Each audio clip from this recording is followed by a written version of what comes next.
こんにちは。はい。ということで、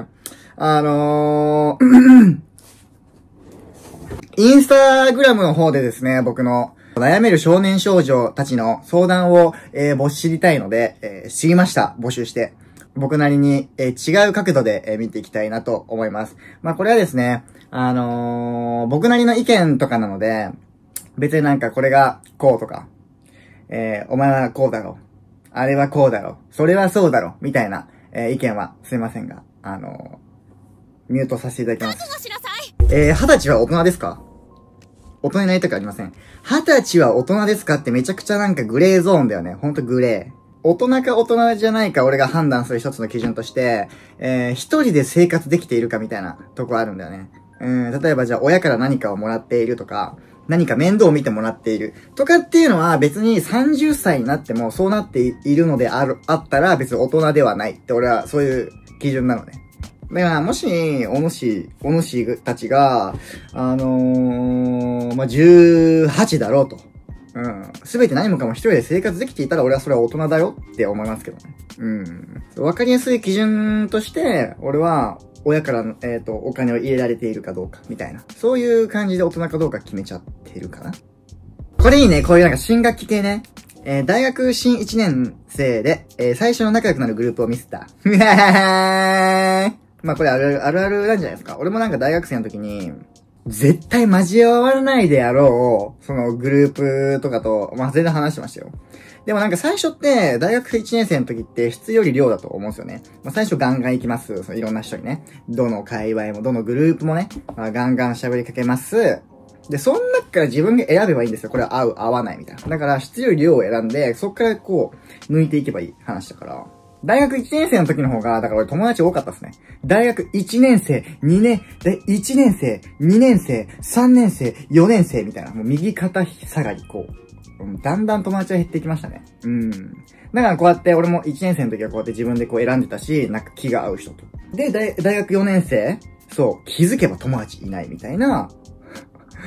選びすぎたのかな？向こうがもういいよって言われたのかな？まあそれはわかんないですけど。まあ僕はいなくなりましたけど、多分あなたはこれからもうどんどんね、そういうミスを得て、こう上がっていくと思うから、全然気になさらず、はっちゃけて遊んでみてください。話したことない人に話しかける方法。なんか、結構さ、この質問を募集をしてみて思うことはさ、人間関係とかの相談じゃないけど、悩みが多いよね、みんな。目で見るものに対して、触れれないものに対してとかの悩みってあんま少ないじゃん。どっかに、じゃあみんなの前に立ちます、一回。それで、あの子なんかいいなって思ってもらおうっていう作戦なのね、俺は。そういうキャラだと思うし、そういうのが成り立つ自分のキャラクターだと思うから、俺はね、自分の特性上ね。だから君が、例えば何の長所とかがあるかは僕にはわかんないんですけど、気に入ってもらいに行くのか、自分が可愛がるのか、みたいなのもあるし。だからその子の気になったこと、気になるところを褒めてあげて、話しかけてあげたらいいんじゃないですかね。秋になるとちょっとセンチメンタルになることですかね。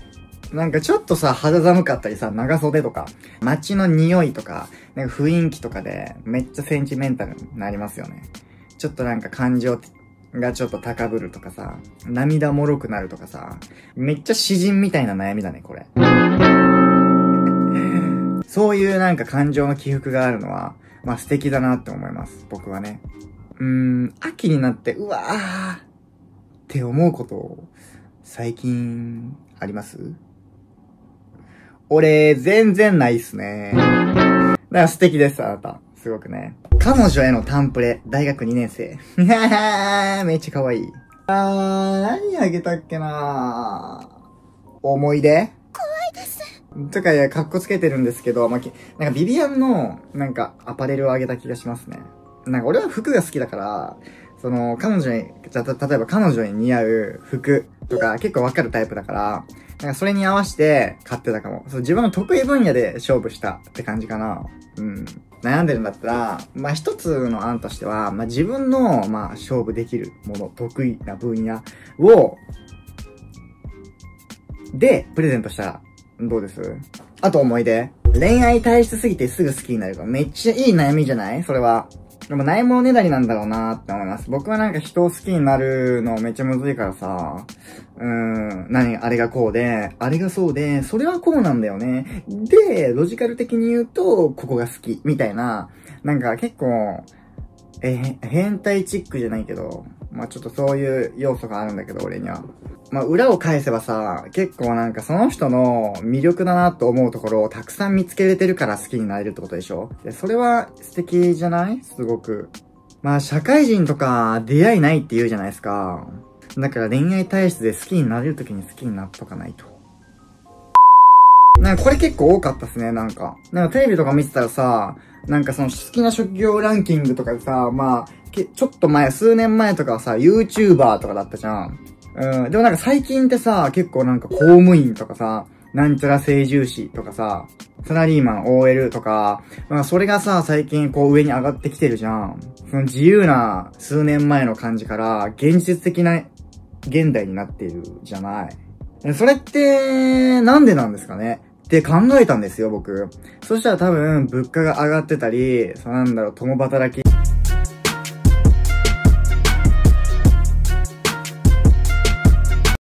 余裕のある人生を送ろうと思っていたが、私にはそれが無理なことに気づいた。余裕のある生活を送りたいわっていう凡人的な思考って、まあどんなにさ、すごくすごい人でも余裕なんてないと思うよ。まあ何かに追われてると思うし、何かしら努力をずっとしてると思うし、余裕がある人は余裕があるように見せるのが上手いだけだと思うんだよね、俺は。別に俺もなんか余裕な人生過ごしたいなぁ。モルディブとかさ、やっぱ思うけど、もう全然無理だね、普通に。たださ、学校に通うだけでも余裕なくね、俺だって。学校に行く、会社に行く、それだけでもさ、余裕ないじゃない。お金も、時間も、恋愛も全てできてます。みたいな。もう俺は一生無理だなって自分で思います。そんな余裕のある人生は、老後とかでいいかな、俺全然。70、80で余裕があれば俺はいいかなって思ってるから、若いうちこそ、いっぱいフルで稼働した方が俺はいいと思うから、俺はね。だから70ぐらいで、モルディブ。可愛いと思われたい。可愛いと思われたいし、かっこいいと思われたくね？普通に。しかもさ、これってさ、学生じゃなくてもさ、俺こう思うもん。かっこいいと思われたいとか、可愛いと思われたいとか、俺めっちゃ思うよ。今でも全然ね。雰囲気を褒められたい。お金があるから褒められたい。ビジュアルで褒められたいとか、年相応な、思われたいっていうのがやっぱあると思うから、俺はもうずっと思ってます。はい。ダイエット一緒ですね。生きてる間はずっとやらないといけないじゃん。自分磨きも含めてね。素敵だなーって思われない自分でいたくない。何事にも素敵だな、青葉くん。って思われるような自分でいたいから、まあ、いろんなことにこう手を出すし、自分磨きだって多分すると思うし、みんなもね。だから僕、万年ダイエッターっていう言葉があると思うけどね。万年磨き、目標がないと頑張れません。これって普通ですか？何の目標もなくバイトしてる時とか。これ全然普通で、普通だよ。多分自分が働いてる意味とかさ、バイトしてる意味とかさ、学校に通ってる意味とかさ、そういう意味が欲しいタイプじゃん、多分あなたって。Nice approach! 俺もそうなんだよね、めっちゃ。なんか、ラーメン屋で俺働いてた時あるんだけど、言ったっけこれ言ったことあるっけラーメン屋で俺働いてた時あるんだよ。そう。グリストラップっていうめちゃくちゃ汚い、本当にもう、掃除するやつがあるのよ。あれとか掃除してるときめっちゃ思うね。こん中入ったろうか。Nice approach! グリストラップこう言ったろうかって俺思うぐらい、頑張れない。他の社員さんとかさ、バイトの人たちがいるわけよね。で、俺が今このグリストラップに潜っていったら君たちどういう顔するって思いながら俺はバイトしてましたね。ビビるだろつって。ビビらせたろかって思いながら俺やってたからさ。本当にだから目標がないのにさ、なんかいろんなとこ掃除したり、なんか調理場とかさ、洗い場とか、スタッフホール、何のためにしてかやっぱわかんないよね。そこに意味がないと。その対価としてまかないな、食べれるよとか言われても、まかないみたいな。いらない。自分で作っちゃうから。って思うんだよ。自炊するし、みたいな。そう、だから自分がやったらやった分だけの仕事もしたいし、俺はね、具合のある仕事とかの方が意味あるじゃん。やっぱやってて。とか、心躍るかとかさ、ただお金を稼いでいるだけとかさ、ダイエットするときにただブロッコリー食ってるだけとかさ、そういうのって自分で取捨選択しないといけないじゃない。これが好き、あれが好きっていうところから、なんかお金もそうやって稼げられたらいいよねっては思いますね。青葉くんの悩みはね、まあないですって言いたいところなんだが、悩みだらけです。Nice approach! だけど僕はね、みんなにこうやっぱ勇気を与えるアンパンマンなんで、まあ戦隊もので言うと赤。なので、そう悩みはないですが、言いたいんだけど、まあ悩みはあるかな。まあ一個言うとすると、本当に興味深い悩み一個言ってあげるとすると、嫉妬深いのと競争心があるかもね。同じ考え方とかさ、似たような人種で、なんかそれを超えられた時に、まあなんか、うわ、こいつやりおるな、みたいな。そういうのは思うね。悩みなのかな、これ。わかんないけど。なんか俺も結構割となんか何でもできる方だと思ってるが、それを上回ってきた時とかね。このまま俺、このままでいいのかな、みたいな。何も人生楽しくない。でも周りは楽しそう。自分だけ落ち込んでる。but now みたいな。そういう時全然ありましたし。でもなんか一つ目標とか、まあ夢とかあったら、このままでいいのかな、このままじゃ良くないから、まあなんかそれを正解にするじゃないけど、なんかその不安とか心配を、まあ正解に持っていくっていうのって別にこっちの努力次第でできるじゃない。俺って毎日実験なの。本当に。何言ってるかちょっとわかんないけど、SNS をやることも、まあアパレルをやることも、ね、いろんなものに、YouTube とかもそうだし、全部実験。だから、実験中なんて、失敗するか成功するかわかんない。だから、ずっと不安なのよね。で、跳ねた時は、成功じゃん！俺が成功に刺したじゃんってなるじゃん。失敗したら、おもろい！今すぐ直す。とかさ、なるわけよ。そういうのが俺は楽しくていろんなことやってるからさ。その成功するか失敗するかみたいな過程も、まあ、全部なんか実験を楽しめられたら、心配要素ってやっぱ少なくなるんじゃないかな。はい、ここで青葉くんに好かれる方法を教えたいと思います。いる？俺が好きなりたい。思わせぶり男の特徴を教えまーす。これ得意。じゃあ例えば、じゃあもう別れます。ごめん。私、お前とはもう付き合えない。別れるってなった時に、オッケー。あなたがそういう気持ちだったら俺も応援するし、もうお互いこれからもうきっぱりやめようって言える男は思わせぶりではないと思うんだよね。そこで、じゃあ別れようってなった時に、でも、こうで、みたいな。自分の意志がちょっと弱くて、別れるか別れないかみたいな。なんかそういう環境をだらだら続けてこようとする男って、まあ結構思わせぶりかなと俺思うね。俺は、〇〇のこと、こういうところが好きで、こういうところが好きだった。お茶目なとこもあって、こういうダメな部分も俺は好きだったよ。別れようっていう男って思わせぶり。思わせぶりじゃね？俺めっちゃ思うね、これ。最後に自分がよく見せるっていうか、最後の最後に、でも俺は〇〇のことこんだけ好きだったし、Nice approach! ダメなところも含め、全部良かったし、とか言って、なんか最後になんか、吐いて終わるやつ。これは思わせぶりだね。自分はヒーローだと思われたい。自分はいいやつだと思われて、最後別れたいみたいな。ワンチャン相手が振り向いてくれるのではないか、考え直してくれるのではないか、みたいな言い方をしてくる男は思わせぶりです。はい。覚えといてねー。学校の友達が本性を見せ始めて怖い。これさ、言わしてもらってもいい？俺真逆なのよ。学校とかさ、会社のとかのさ、友達がさ、本性を見せてくれたら俺超嬉しい、逆に。仲間外れにされるっていう本性の見せ方とかだったら嫌だけど、人だなって思うところをこうやって見せてくれる分には俺は結構嬉しいなと思うね。本人がその本性が嫌だっていうんだったら、まあ、関わらなくてもいいんじゃないですか。既婚者の人のことを好きになっちゃダメですか？わかんないです。わかんないです。付き合うのが難しいって感じてるオスってどういう心理ですか？アドリブができないって感じじゃない？例えばじゃあ、手を繋ぐとするじゃない？手って、こう繋ぐのがいいのかな？こう繋ぐのがいいのかな？男が上の方がいいのかな？下の方がいいのかな？みたいな、なんかそういう、なんていうの？ロジカル系恋愛ね。雑誌で学ぶ系の感じ。手の繋ぎ方がこうで、小指がこうで、親指の位置はこうだよね。みたいな、アドリブができないとかっていうのって、多分付き合うのが難しい。んだと思う。俺はね。もう手なんてこうでしょ。こうって言ってくれるオスは付き合うの別に難しくない。ハードルなんて高くない。って言ってるイメージかな、俺は。それはもう付き合うときにもう手の繋ぎ方なんて、もう親指、人差し指の位置がここでなければいけないんだっていう、はい、タイプです。なので難しいですね。なるほどね。まあこれも、なんかさ、まあ例えるとね。まあみんながさ、じゃあスポーツをやってるとします。試合とかでさ、サッカーしてます。で、自分のチームが 3対0。で、相手が0。で、うわー3点有利だわーっていう時ほどさ、すごいいいパフォーマンスができるじゃない。で、0-3の時なんか、もうめちゃくちゃ固まってさ、もういいプレーなんかできないじゃない。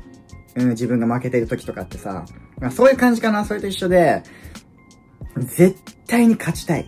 絶対にいいプレー見せて監督にアピールをしたい。とか、そういうのを思えば思うほど、やっぱ縮こまっちゃうわけですよ。どうすればいいの？ Nice approach! 俺今3対0だし。って思いながら、接することって可能って言われてもさ、無理だよね。ね、わかるんだけどさ、大谷翔平さんとかだったら別にそういうこと考えてないと思うじゃない。だからみんなにホームラン期待されて、なんかこの間なんか場外でさ、海の方まで飛ばしてたやん。そんな、なんていうの？その海水ホームランじゃないけど、なんかあったじゃん。名前付けられてたじゃん。C パラ、C ホームランみたいなさ。いや、そこまでさ、飛ばしてめちゃくちゃ期待されてんのにさ、何本でもホームランを打つじゃない。そんななんかプロじゃない限り、まあ、無理よ。そんな確実に、堅実に接する、こなれた感じのフェロモンを出しながら接するっていうのは無理よ。プロじゃないですから、こっち。で、そこで発揮できるやつって、まあ、プロだなって思うし、こいつ表に立つべき人間だなって俺も思うし、で、俺はできます。0対3とかでも4点取っちゃいます。103万の壁を越えたい。これはちょっと日本の社会の問題なので僕は触れることができません。すいません。キャビンアテンダントの女はどうですか？神！前はどんどん入試で大学決まっていく中、一般入試で3月まで大学決まらないの厳しい。これが高校生の時もありましたね。俺も結構遅めのあれだったんだよ。大学決まるの結構遅くて、俺も。みんな結構決まり出して、俺もなんかめっちゃ後半だったからさ、決まるのが。まあ不安だったんだけど、なんか言わしてもらうとさ、例えば落ちても、そこの大学とか就職先には縁がなかったんだなと思って、落ちた先で何かがあるから今はないんだろうなって思ってた、俺は。まあ、そういう考えでずっといた。不安だから。就職できなかった後、先で何かが起こるんだろうなって俺は思ってたからさ。結局そういうのって導かれるものだから、落ちたとしても違う形でまた巡ってくるよ。こちらにね。心配なさらず。友達が真似してくるのが悩み。なるほどね。俺はなんかこういう発信をしてて、結構いろんな人が真似してくれるし、いろんな人がなんか、青葉くんのこういうところが好きで参考にしてますとかって、めっちゃ言ってくれるし、地元の友達とかも同じものを買ってくれたりさ、同じものを身につけてくれたりするわけよ。やっぱそれってすごく嬉しい。俺はね、悩みとかではないかな。やっぱり自分がこうしてる姿とか、こういうことやってる見え方とかさ、素敵に思ってくれる周りの友達とか、そのファンの人とか SNS の友達とかさ、それめっちゃ嬉しい。やっぱり。自分がそうやって生み出したものに対してついてきてくれてるって感覚だから、なんかそういう素質があるんじゃない？あなたにも。真似したくなるようなさ、そういうちょっとしたセンスが多分あるんだと思います。でも、一番嫌なのって、真似してきたくせに、〇〇のことを参考にもしてないし、真似もしてないよって言われるの嫌だよね。そこにリスペクトのかけらもないっていうかさ、自分が生み出したかのように言ってくる人っているじゃない。それは嫌ってことだよね。なんか自分のものにしたいっていう気持ちってさ、やっぱ承認欲求としてやっぱあると思うから。でも俺は別にいい。俺のことを見てくれて、参考にしてもらって、真似してきてくれて、すごく嬉しい。でもそれを自分のものかのように言ってくるのも別に俺はいい。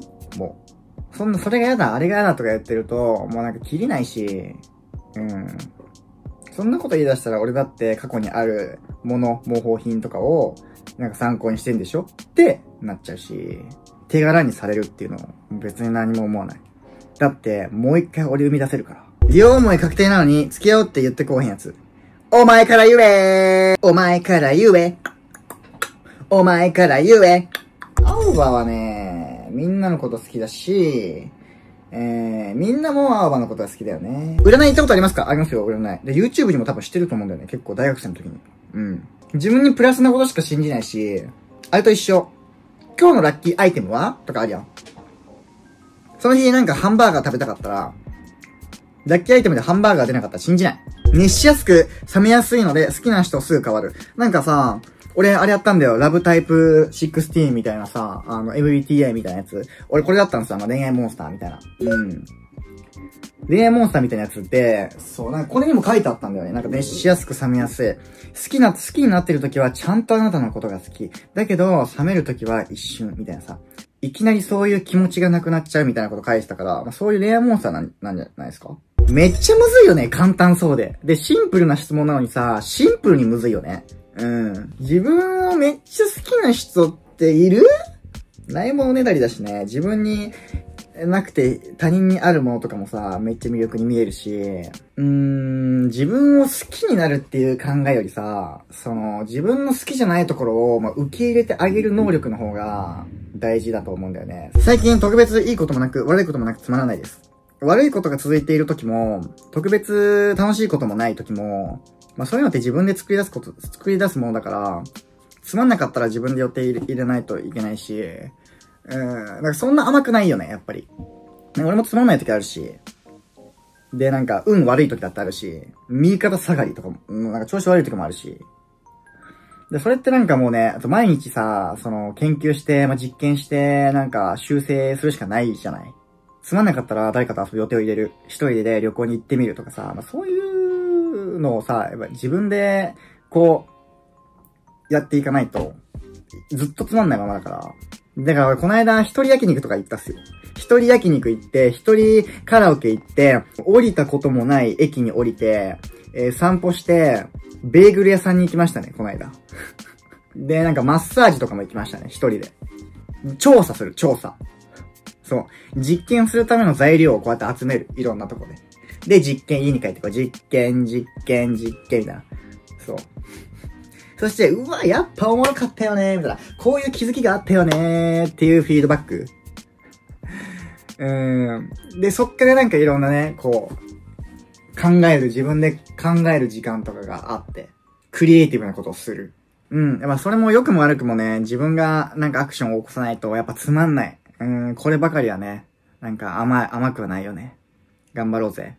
青葉くんにいた青葉くんみたいな人と出会いたいけどいない。青葉くんはもういないですよ、普通に。自分のことはね、やっぱ結構好きだし、自分はこうだ、ああだ、俺はいいところはこうだ、とか、やっぱいっぱい俺は自分で思うこともあるから、青葉くんみたいな人いないね。